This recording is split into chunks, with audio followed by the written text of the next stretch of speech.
episode 3 of the Big Boys League BBL Sports Talk, where we care about 3 things here: Jesus, sports, and America.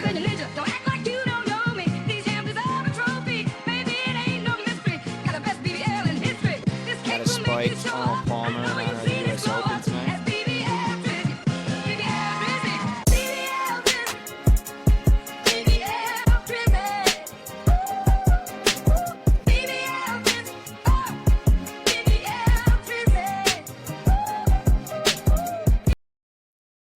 All right. Good evening. Happy Friday, Jack. Happy Friday. What you doing? sipping on? I'm sipping a little Sea Isle spiked iced tea in honor of the U.S. Open going on. A little spiked Arnold Love it. Palmer. What about you? Got a little peach nooner going on. A little nooner action. I like it. Is it tequila, vodka? Vodka. Me and tequila don't get along. I'll drink it, but if I'm drinking tequila, I'd rather just drink it straight. Yeah, I hear that. I'm not a big fan of the tequila nooners, but I like tequila a lot. How's the work week, dog? Long.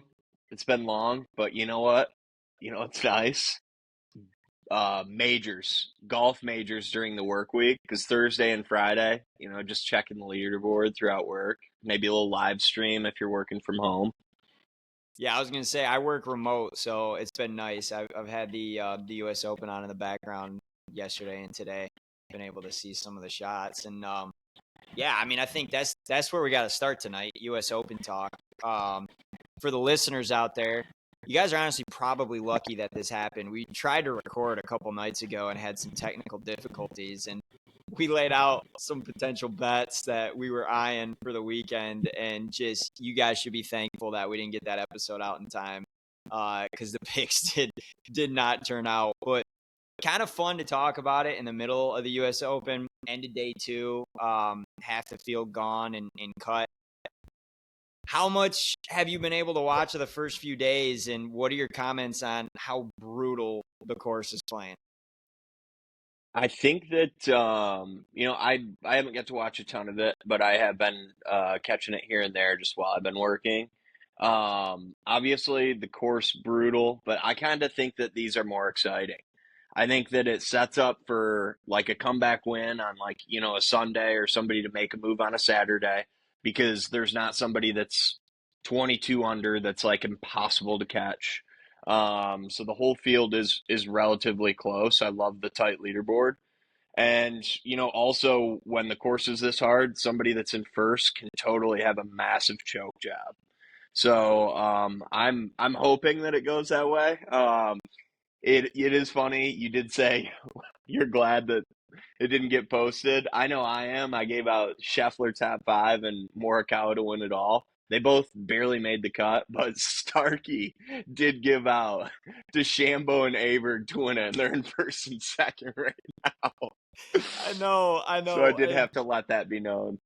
And we don't even have video proof of him saying that. But yeah, that is a good point. And to the listeners, we've normally got a third guy on, Stark. He's got a little weekend vacay, so he's not on tonight. But he did give out Oberg and DeChambeau as winners, and they're both sitting in the top 5, and Oberg's in the lead right now. So we got to give him credit for that. But no, dude, I agree with you. I love the tight leaderboard. I love the U.S. Open every year because I feel like it humanizes the golfers a little bit, because it's so difficult. And then this year is just a different kind of brutal. I mean, cut line at 5 over. That's pretty nuts. That is nasty. Pretty nuts. And leader, I believe Oberg finished the day at 6 under. I didn't see him come all the way into 18, but that was the last I checked. So he finished at 5. And then there's a 3-way tie between DeChambeau, Cantlay, and Detry at 4 under. Okay. So I feel like 10 strokes between the cut line and the leaderboard, or the leader, is nuts. I feel like we don't normally see that in a major. So yeah. I agree with you there. This weekend should be a lot of fun, a lot of exciting names at the top. And just again, the course playing so brutal. I saw a hole today. I think we were talking about it beforehand. You saw it as well, where Scheffler and Schauffele had the same exact chip shot. I mean, it's like a 15-yard pitch, and both of them, any other course, that thing's perfect. But they just hit the false front, and that ball comes rolling back down, and they went from a 15-yard pitch to a 20-yard pitch. And, lucky, I think they both bogeyed the hole, and lucky to get out of the hole with a bogey. So it makes it fun. It makes it fun to watch.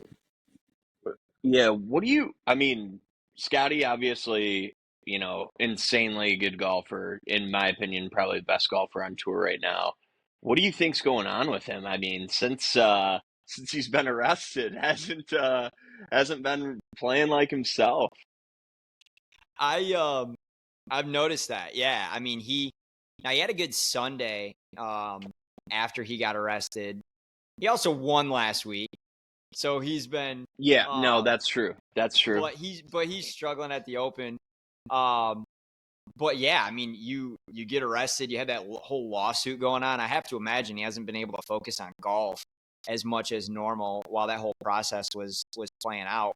But I just think, I mean, he hit some shots today that were just uncharacteristic of him. And I don't know if you saw, they caught him on a hot mic. Like, he hit a shot, and of course, like most golfers would swear at themselves or say something crazy, and Scotty just says, "That's the worst golf shot I've ever hit in my life." Like that's what that guy says when he hits a bad shot. So he yeah, I wouldn't be surprised if he makes a run tomorrow and Sunday. I believe Yeah. he's on the cut line, right? Did he Yeah, finish he five hit over? he finished five, yeah. So that was more just like a baiting question. I love Scotty, and I probably am going to bet him to come back and finish top five again, just because he's so good. His short game's just unreal. Like around the greens, I feel like he should still be able to scramble here and do well. Yeah, no, I agree with that. And no, I'm excited. If you guys are listening, we're calling Scotty Scheffler top five. Put it into FanDuel now or DraftKings Yeah, or any odds sports book you use. boost. Use Yeah, use code BBL Sports. that's coming soon. That's got to be coming soon. FanDuel, if you're listening, you want Joey as a customer and me. I promise. Um, but okay, I have to bring this up because I don't think you saw it. Francisco Molinari, the guy that went toe to toe with Tiger 2019 Masters. He goes into his final hole of the day, which he was playing the front nine second, so it was number 9, I believe, par 3. He's at 7 over. Cut line's at 5. Has to hit a hole in one to make the cut. Sinks it. No way. Makes the cut on a hole in one to get to the cut No line. way. Crazy. That's insane. You think that that's Crazy. ice in the veins? You think that he was like, "Hey, I have to make this to make the cut"? Oh, he knew. His reaction, he just like fell. Like when he just dropped his club and fell when it went in. Like he absolutely knew. He absolutely was going for the hole in one. And he sunk it. Yeah. That is so sick. I mean, obviously, you're probably going for, I don't know. There are certain holes where you don't go for the pin on par threes. You want to make sure that you have like a safe putt in to avoid any big numbers. But yeah, I mean, I'm falling to my knees if I get a hole in one. But to do it to make the cut in a U.S. Open, that's got to be probably one of the greatest feelings of all time. Just insane. The ultimate ice in the veins shot. Like it doesn't Yeah. get more ice in the veins than that. So, because now he's leaving with a paycheck. He wasn't leaving with a paycheck unless he makes that. Yeah. You know what's funny? I heard I forget who it was. It was just like some no name, not a no name golfer, but like a smaller golfer on tour was saying that a lot of times like they'll have a skins game for the entire group of golfers. And winning hitting something like that, probably it's not an insane amount of money, but he probably also cashed a nice little paycheck there too by getting Yeah. that hole in one. That's obviously going to be a skin. Yeah. Well, Sepp Straka also hit a hole in one on that same hole earlier today. But Oh, no way. so There were two hole-in-ones? two in Oh, one well, day then today. that's that. That sucks. Now That does suck. talk Getting about your skin cut. you hit a Could you hole in one, imagine? drive up to the You don't clubhouse expecting to get bank, and they're like, "No, Sep hit one too. get... You got to split the cash." Damn, That's the brutal. skin's cut on a hole-in-one. Oh man. Brutal. All right. Well, that's we'll wrap up the U.S. Open talk there with this actually. Give me with the way the leaderboard's set right now. Who do you got winning? Who do you got winning the U.S. Open? Dude, I hate this so much, but I think that Rory wins it. I like that. I would honestly like. I don't hate it that much. I want Rory to win again. Like I feel bad because he's in contention so often in the majors, he just can't get it done. So I would be Yeah. I would be happy with that. It is kind of a boring pick. My pick, I don't like this guy, and I'm kind of a hater of the way that he plays golf. But I just feel like he's up at the top of the leaderboard, and he plays so well on Saturdays, Sundays when he's up at the top, and that's Cantlay. Oh yeah, I'd be pissed if he won. Not gonna I'd lie. be so mad. I'm not a fan of Cantlay's, but I don't Um, know. I find it hard. one last thing on Rory. When's the last time he's won a major? 2014 PGA Championship. It's been 10 years. It's time. It's been a while, dude. I think that he's due. I mean, he is so due. I would love that's why I'm saying I would like to see that happen. I'd be super happy if Finau could do something too. Dude, I want to pull for an American. Yeah, I like Finau a lot, and he's playing. He's in the top 10. He might even be Yeah. top 5 where he finished today. Yeah, he finished tied 5 with Rory. Okay. So two not hot picks for me. I'm picking two guys in the top 5. But I am pulling for probably those two, I guess. Yeah. If I were gambling on it.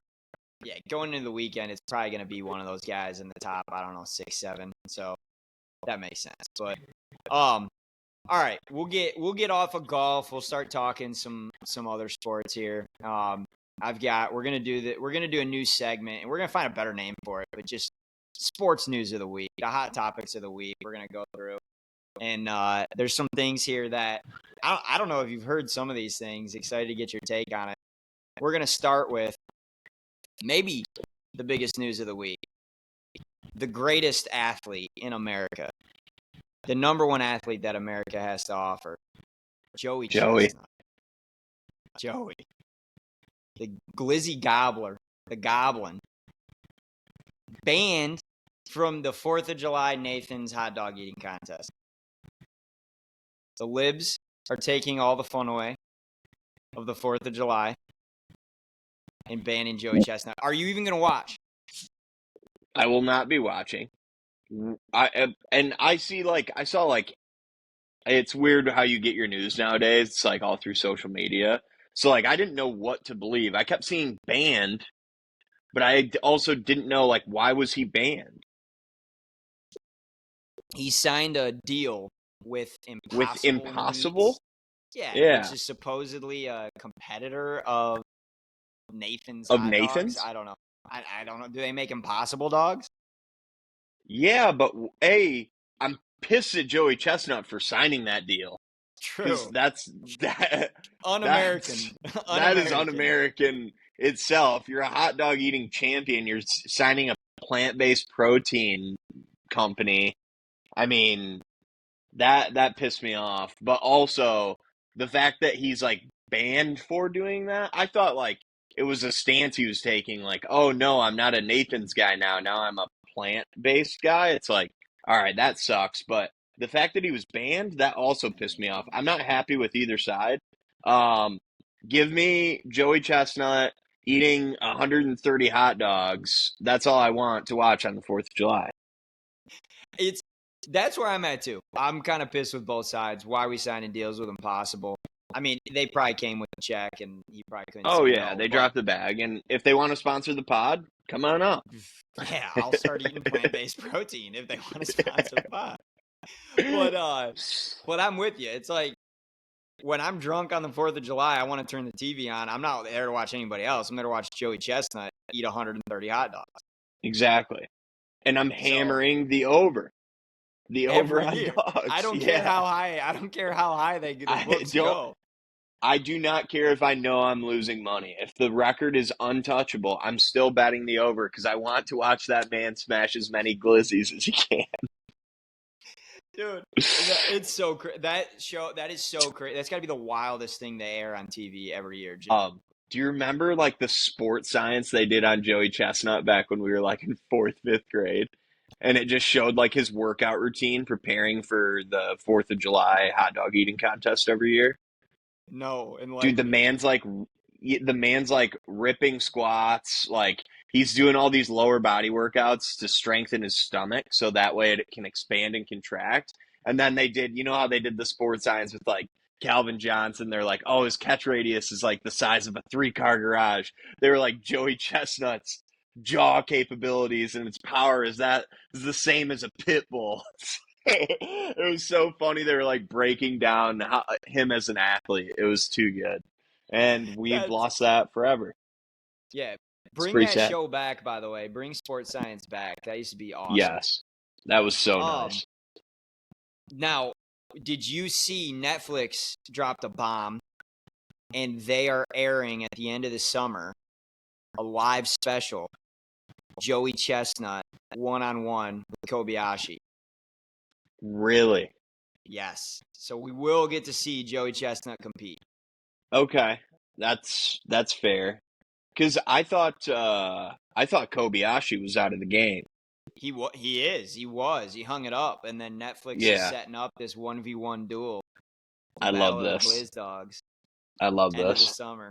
So, all right. Moving on to the next topic, we're gonna get in the NFL, some Lions news. I'm pumped about this. I don't know if you saw it, but the Lions brought in Jake Bates, the kicker for the Michigan Panthers, who hit multiple 60-yarders at Ford Field this year. They brought him in for a workout, and now the rumblings out of Detroit are that they're going to sign Jake Bates to the Yeah, I roster for heard the job 2024. is his to lose. I Yeah, heard that he's like kicker one. that's what I'm hearing as well, and that could be such a game changer, Yeah. such a game changer for the Lions. I mean, it would be nice not having to sweat out a 40-yard kick. I know, I know. I mean, now Dan goes for it more than any other coach in the league, but in the same breath, you want to have a kicker you can rely on. And this For dude, sure. I mean, I got to look a little bit more into this guy and his accuracy, but he just has a cannon of a leg.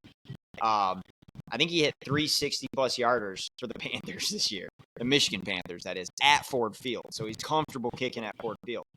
Love that. So Um, that's the missing piece to the Lions' offense right now is a competent kicker.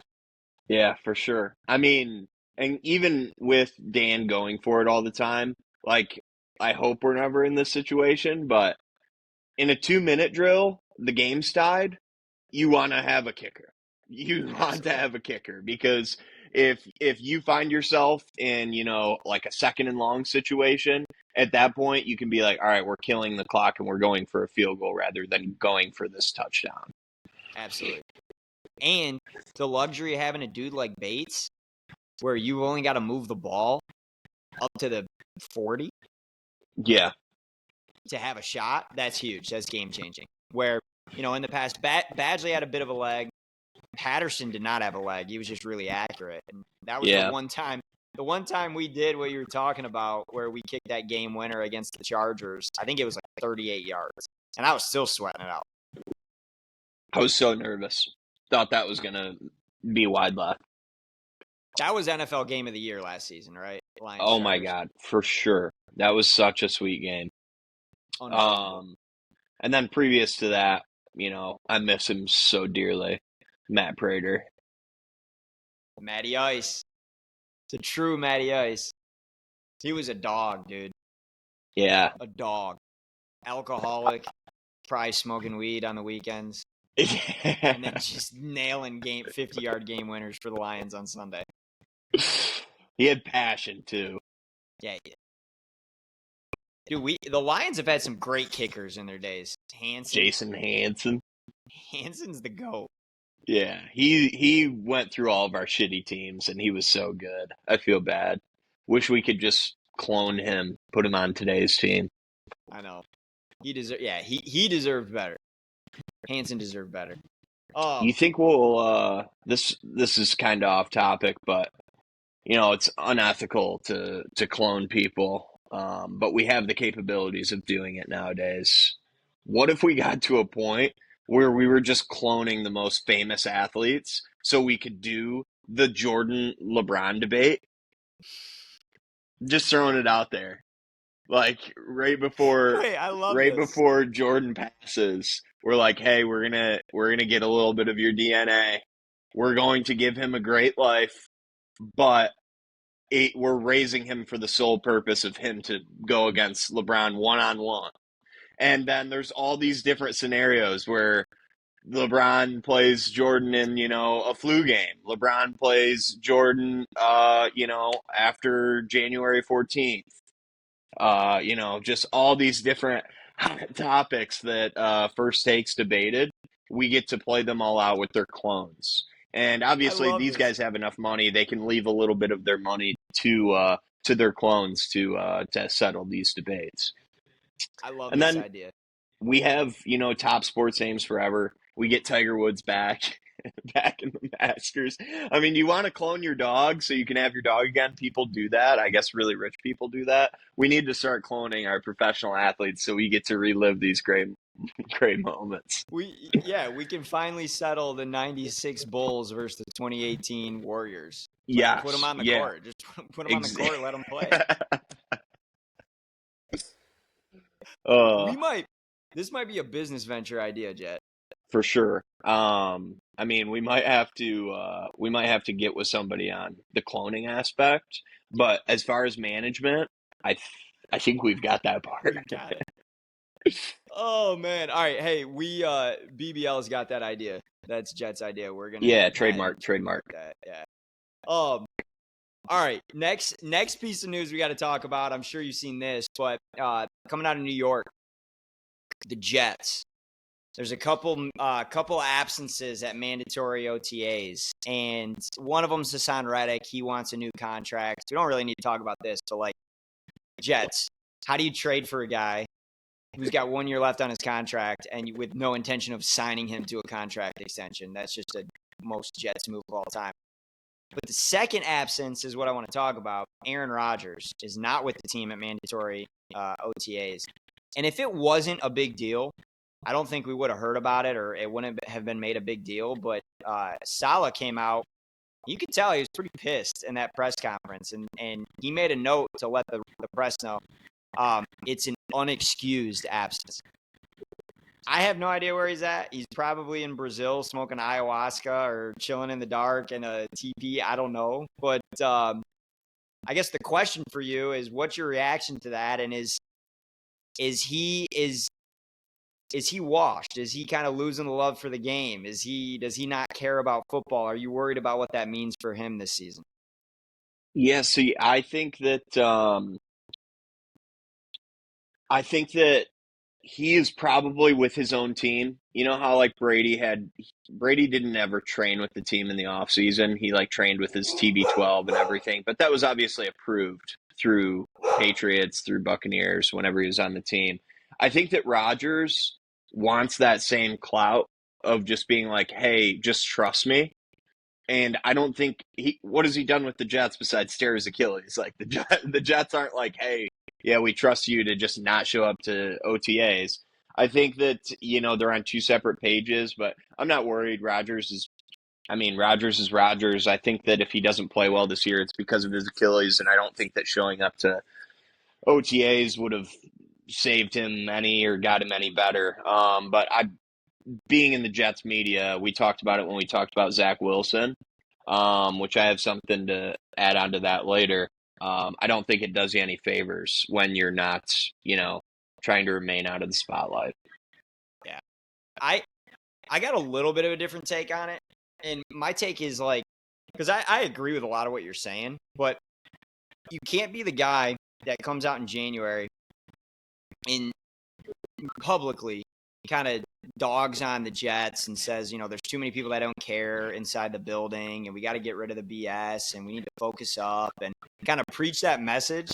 And then you don't show up to OTAs and the team doesn't excuse your absence. Like, they're not cool with you not being there. Like, I think it's a different scenario if he's like, hey, I'm going to go train on my own and the team says, cool, go ahead. But for them, for the team to not excuse it and just what he was talking about in January, I don't love that. I have no idea where he's at. But, yeah, I mean, I think I'm with you. I don't know what he's going to look like. And is it because he's losing love for the game? Probably not. It's probably the fact that he's coming off a torn Achilles and he's 38 years old or however old he is. But it's interesting. It's something to keep an eye on in New York, and not a great way to start the season when your coach is kind of going at you publicly to the press. Yeah, for sure. It's a do as I say, not as I do from Rodgers. Yeah. Hey, you guys need to be taking this more seriously. I don't know if you saw, but Randall Cobb was doing an interview this week, and he was talking about the Zach Wilson situation at the Jets. I didn't see this. He said they asked him, it was the Bussin' podcast, Bussin' with the Boys. He was like, they asked him about Zach Wilson. And he was like, yeah, it's a bad situation. How do you think you'd handle saying, hey, we're going to trade you in the offseason? And he's like, oh, okay, that's cool. And then they don't trade you. And then you're like, oh, you're going to be benched behind Aaron Rodgers. And then Aaron Rodgers gets injured, and then they're like, oh, you're going to play. And then when you play, the whole media tears you apart. And then you get benched, and then they have to put you back in because the backup to you is even worse. And then you come back in. And then the media this whole time is saying there's locker room trouble and that nobody likes him. Randall Cobb's like, that was not the case. Everyone was supportive of this guy on the team. Nobody had any ill will towards him. He was put in the worst situation in the league, and we were doing everything we could to support him. I'm like, that's big coming from probably the biggest veteran on that team with a name. Like, Randall Cobb is, I mean, been around since we were in second grade. Yeah, he's a historic wide receiver in my eyes because he's been in the NFL for as long as I can remember, and he's been dominant.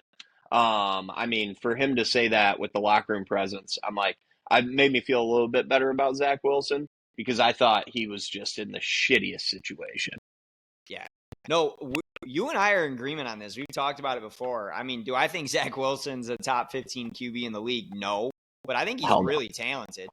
And I think if you understand the game somewhat enough and you watch those games, you realize that he had no offensive line. Outside of Garrett Wilson, he had nobody to throw to. The offensive coordinator put him in a terrible situation. What Randall Cobb said, he was in one of the worst situations in the league. How do you expect this guy to succeed? And then we talked about this last week, but word coming out of Denver is that he's QB1. He's the starter going into week 1. Yeah, I think Zach Wilson is the Peyton Mannings of J.J. McCarthy's. Zach, yeah, okay, I can get on board with that.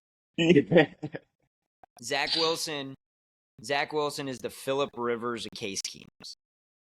Okay. The Phillip Rivers of Case Keenums. That's going to be if he had as long of a career, if he's in the league as long as Phillip Rivers is, that would be so awesome. I would love to see Zach Wilson for the next 10 years. I think that would be so hilarious. Him just randomly getting in a game. And he needs like 12 kids. He's got to get yes, that would also be awesome with different moms. Not saying like different Mormon. mothers. Yeah, that's also true. But like different players' moms. Yeah. Teammates. His teammates. Oh man. All right. I'm excited about this.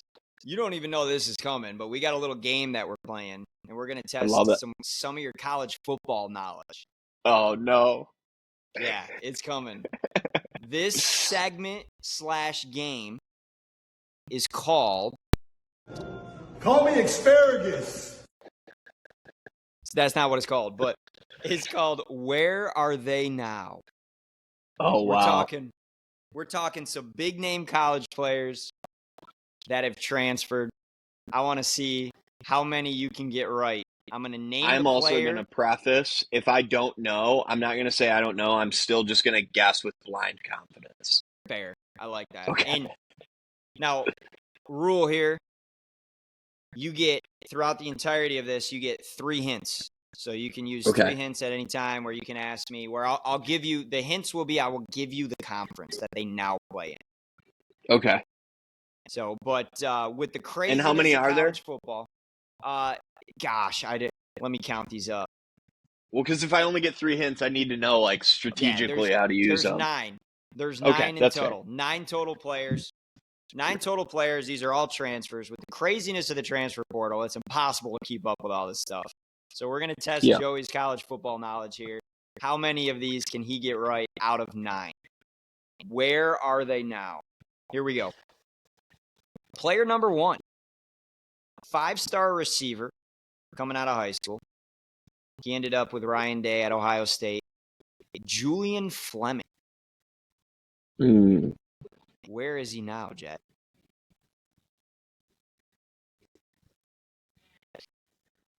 Alabama.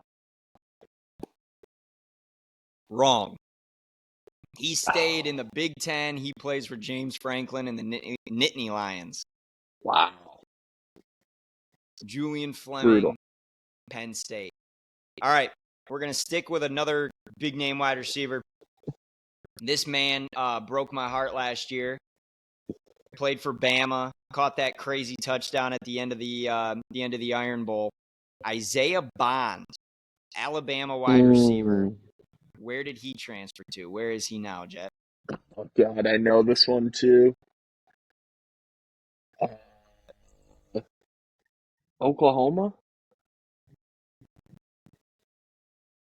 We're counting this as wrong, but I'm just going to give you a hint. You're awfully close. Where was it?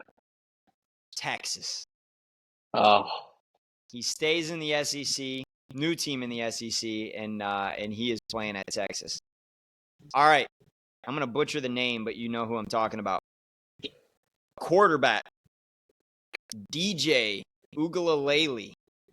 Initially at Clemson, transferred to your boy Jonathan Smith last year at Oregon State. Where is DJU playing next year, Jeff? Gosh, I should know this one too, but I don't. Is he at UCLA? 0 for 3, Jet. 0 for Dude, 3. this might be an 0 for 9. I'm bad. He is with the Florida State Seminoles. He came back over to the ACC, and he'll be QBing the Florida State Seminoles next year. My goal was to get 3 of these. I just want to preface that. I would love to get 3. I think that's a good goal, and I think this might be the first one you get. We'll see. But Duke star quarterback Riley Leonard. Riley Leonard, where does he play now? The Irish. Got it. There we go. He is at Notre Dame. He is at Notre Dame. Luck of the Irish. All right, this one I think you should get as well, but Ohio State quarterback Kyle McCord. Where is he now, Jet? I do know I've seen this, but I completely wiped it out of my brain. I feel like he went somewhere.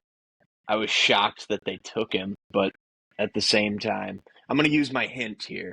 I was going to say, you get 3 hints. Yeah. He's playing in the ACC next year. Okay. God, I have no clue.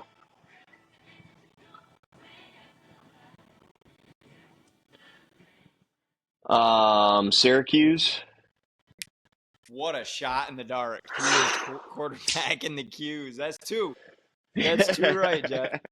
That's pretty solid. Thank you. All right. Sticking with the quarterbacks. Miami QB, 5-star coming out of high school. Tyler Van Dyke. Where is Tyler Van Dyke? I remember seeing something about this too because he got a bunch of NIL money. and then obviously left, so that was big news. Um, gosh, I'm going to just say Louisville. Got the color scheme down, but he is with the Wisconsin Badgers. Really? A Huh. team you're high on. A team you are Yeah, I was high gonna on. say for all of our listeners who heard me at the beginning of the first podcast, I said hot take, they win the Big Ten. So that's my QB1, baby. There you go. I thought you were gonna get that one because you're a N- Badgers guy. no, I just simply think Fickle's had enough time, but he's had enough time to get his quarterback. There we go. There we go. Fickle time. All right, All I've right. got two. I've got how many 2 for left? 6. You're right on Okay, pace. So you're 2 for 6. You got 3 left. You're going. Your goal is to get 3. So we got 3 and left, I got two hints. and you got 2 hints left to use on these last 3. So, all right, here we go. 5-star wide receiver, big time prospect, landed at Texas A&M initially. Evan Stewart transferred in the offseason. Where is Evan Stewart playing next year? Georgia. Wrong. He He is in the Big Ten. He is in the Big Ten, the new Big Ten. He's an Oregon so Duck. he's at Oregon. Yeah, he's an Oregon Duck with Dylan Gabriel. I'm telling you, as much as I hate to say it, Oregon's winning the Big Ten next year. They got the best roster without a doubt. All right, we got 2 left. You got to get one of these right. I think you're going to get at least one. You might get both. But younger brother of Travis started his career at Florida. Trevor Etienne. Where does he play? Give me the hint, I guess. Okay. The hint is I'll give you kind of a double hint here. He's playing for a rival. A big rival. He switched sides. He's at Florida State? No. No. Wow. Think a big cocktail party. Think about the line, the band. He started his career at Florida. I have no clue. Georgia. He's at Georgia now? Yeah. Trevor Etienne is playing at Georgia next year. All right, last one. You got to get this right. You have to get this one right. Here we go. 5-star offensive tackle, big boy. Started his career at Bama. That's where he played last year. Caden Proctor. Wild story. I'm going to give you a hint without you using your hint. Wild story with Caden Proctor. Played at Bama last year, 5-star offensive tackle. Where's he playing next year? I have no clue. It's wait, what was my hint? I don't wild story. I didn't give you the full hint yet. I said this is a free hint. It's a wild story. Okay. Something that you're probably not thinking about. Because all I can think about is Alabama's center transferring to Ohio State. Why didn't you give me that one? I should have given you that one. All right, we can count that as one. But all right, Caden Proctor. No. Caden Proctor. He plays in the SEC. I'll give you the conference. Okay. I'm just gonna say Auburn. Alabama. Wait. Oh, he transferred. Oh, he stayed. He didn't. Would he transfer back? Exactly. Yeah. No. I did see this. Yes. He took the NIL bag from Bama, leaves, gets $1 million or whatever NIL deal at Iowa. He's originally from Iowa. Does spring ball with Iowa, then re-enters the portal, and he's back at Alabama next year. Yep. Just wild. God, that is crazy. I also was waiting for you to give me there's the Michigan State safety Oh, who Mangum, went to Jalen Michigan. Mangum. Yeah. Yeah. And then also there was a Michigan player who went to Michigan State. Oh yeah. We did a little trade. You guys Yeah, got a linebacker, we got a defensive back. So which I hate go that. blue, baby.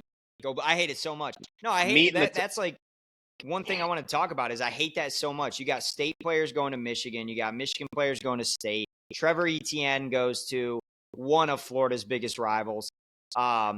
Like what? It's just what What are we doing? I don't even like. I mean, I'm a Michigan fan, and I'm going to support anyone with Michigan. But like Ohio what are State's you running doing? back coach coming over to Michigan. It's like, what happened to rivalry?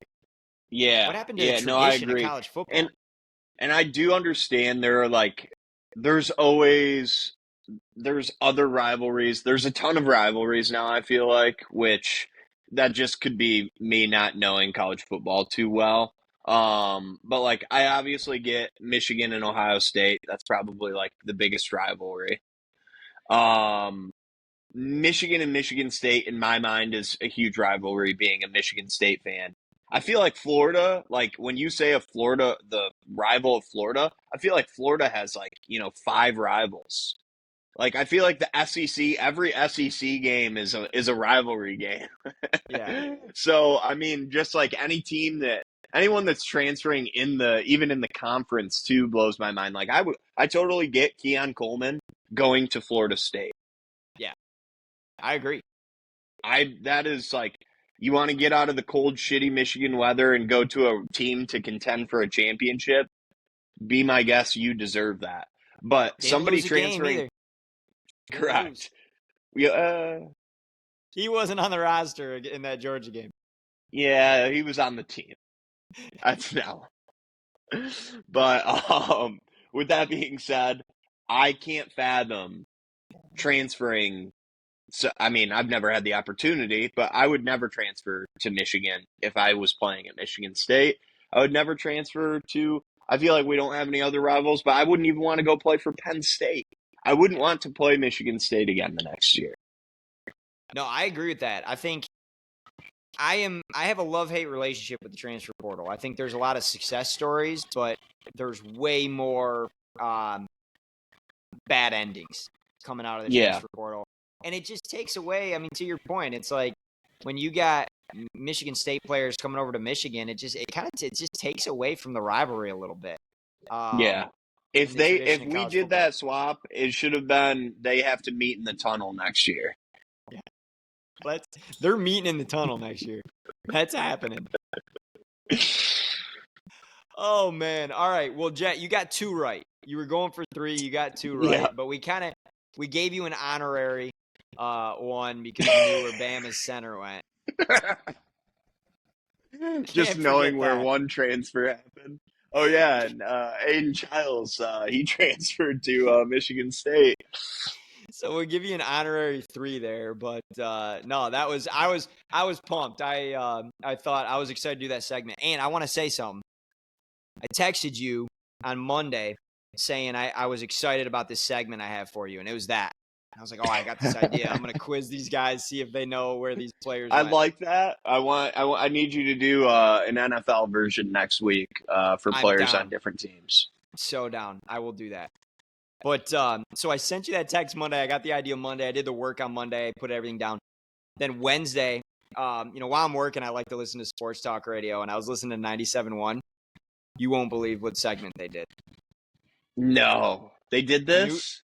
New faces and new places to a T. Exactly. Exactly what we just did. 97.1's got you bugged. They're about to do start, sit, bench Nancy Pelosi next week. If 97.1 starts talking about AOC, then we know they're listening. But all right, good deal. Well, not speaking of start, sit, bench, that's what we got next. So let's move into start, sit, bench.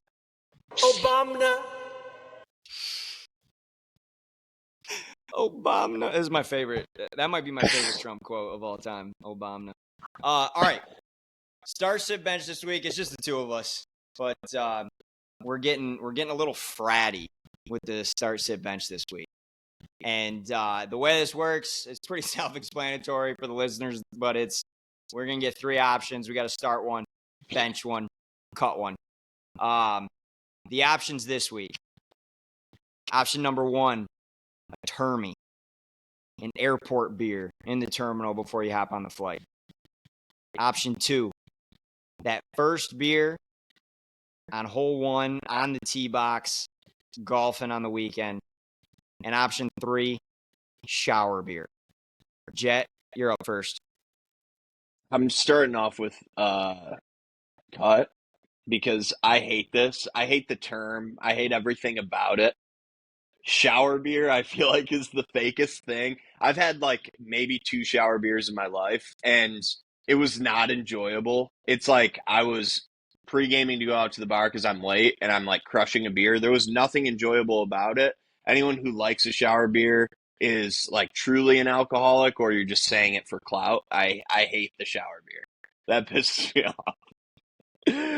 I am benching the first beer on a golf course. It's good beer, but I'm enjoying the golf. I'm a huge fan of golf. The beer does not make the golf. The golf makes me like the beer that much more.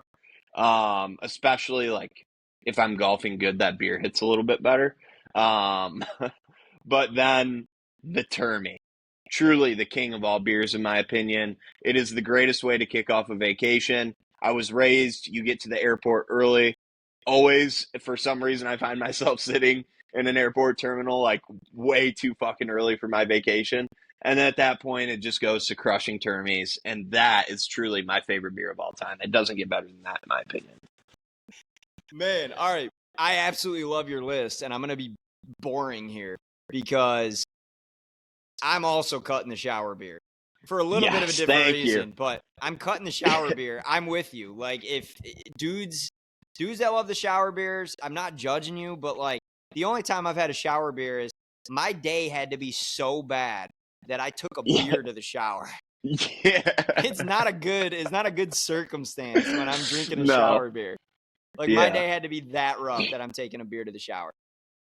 I'm benching, I'm sitting the golf course beer because I'm with you.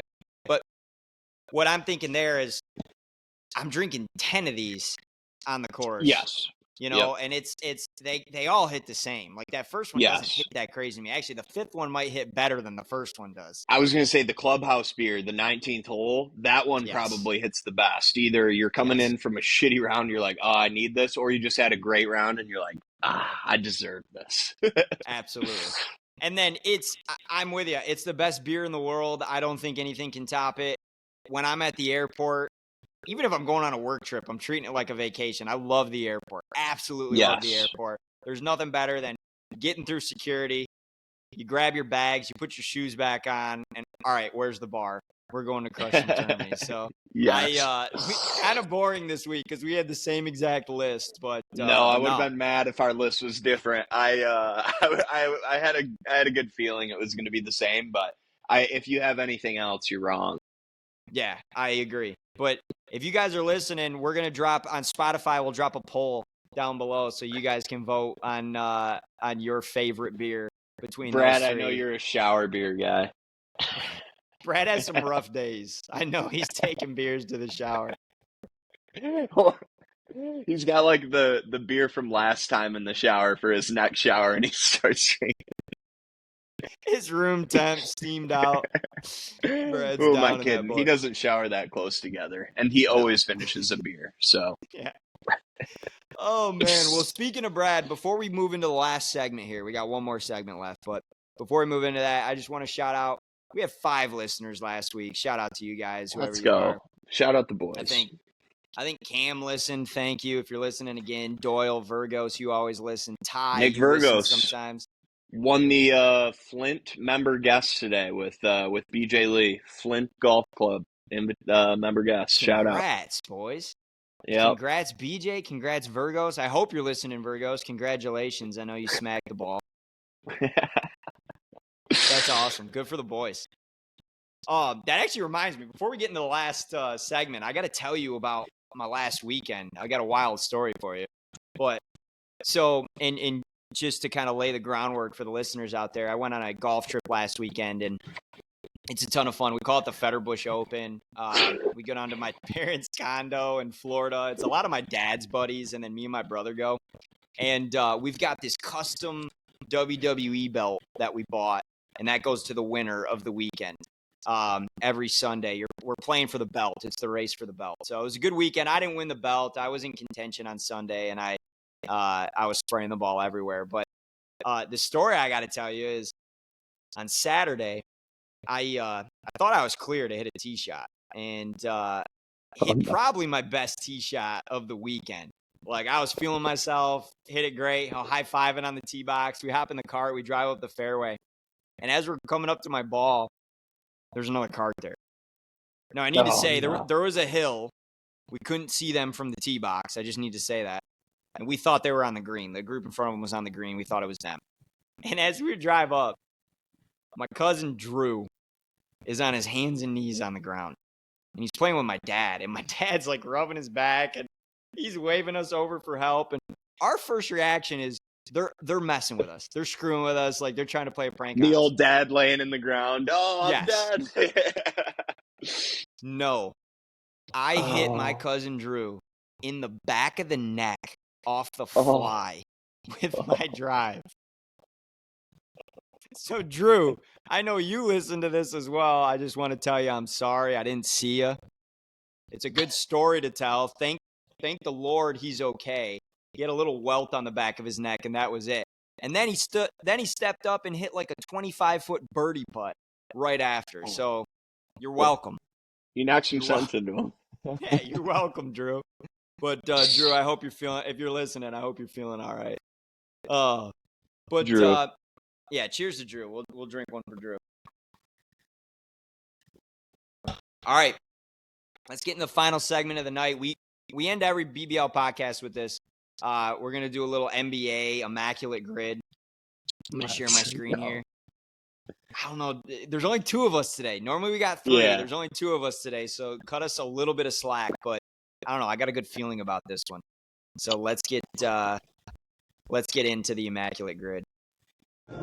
Call me asparagus. Call me asparagus. All right, here we go. Got some good teams today. There we go. Can you see my screen? I can. Good deal. All right. So let me name this out though for the people that can't see that are just listening. So Immaculate Grid. We got to find players that have played at least one game for these teams or this category. Across the top, we got the Knicks, the Lakers, and then a player who's only played for one team.